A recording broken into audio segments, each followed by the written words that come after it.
Hello everyone, it's the Hobby Dabbler. Today I wanted to try a bit of an experiment. What I have here is some Tintex fabric dye. You can get this at the dollar store in Canada anyway. You can also get RIT dye.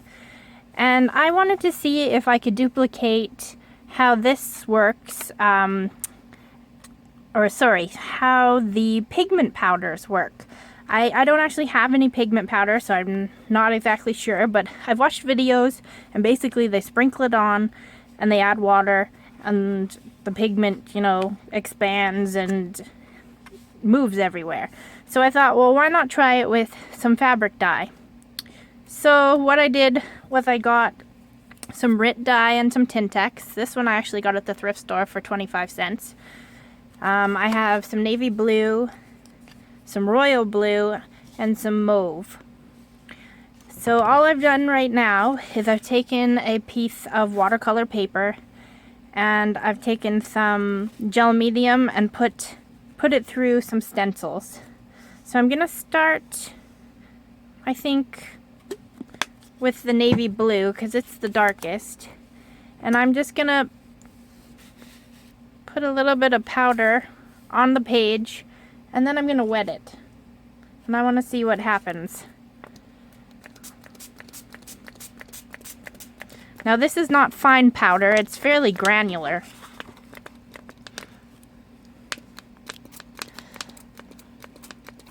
If I can get my spray bottle to work. Come on, spray bottle. There we go. Ah, okay, see? Now, the more you spray it, the more that colors come out of it. So it's navy blue in some places, but it's also purple and some other colors. So that is actually quite nice. I'm going to do some down in this bottom corner as well. Not a lot, just a little bit.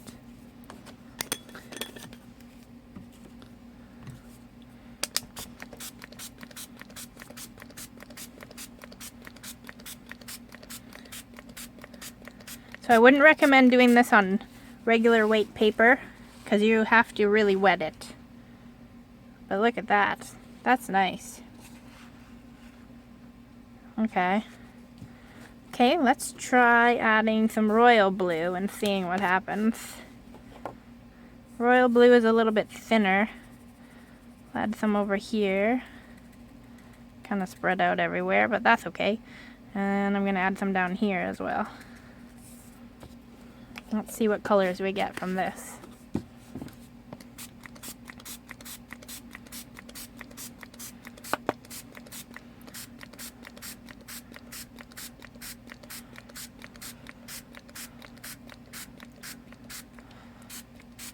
So it's more of a purple shade.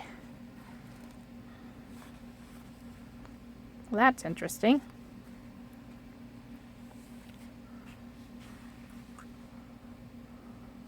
I'm just gonna let it bleed through all this.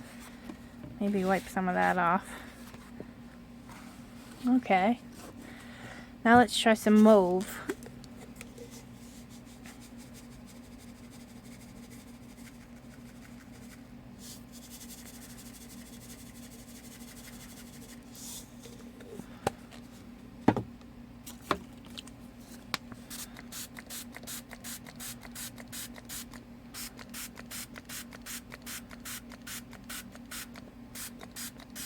Now the mauve doesn't seem to want to dissolve as much. It wants to... I want you to spread a little bit, but not that much. Okay, so that's pretty interesting. It did leave little granules that I think I need to come through with a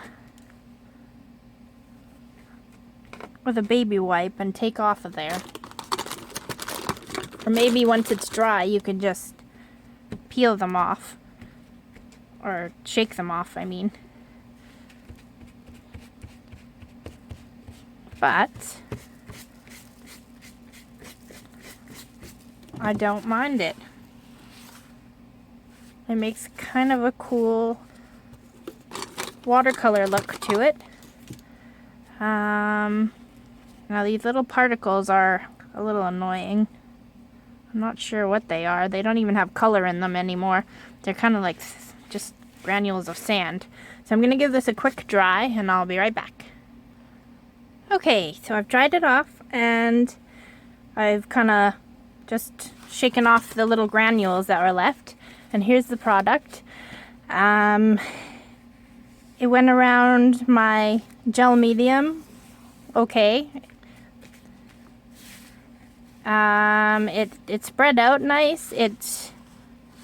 I like that the color is blended. I like that the color's separated. There must, you know, a navy blue must be made up of darker colors and some lighter colors, so it's separated on the paper, which is pretty cool. So yeah, RIT dye or Tintex dye. Give it a shot on your page and let me know how it works. Thanks so much for watching, and please don't forget to subscribe.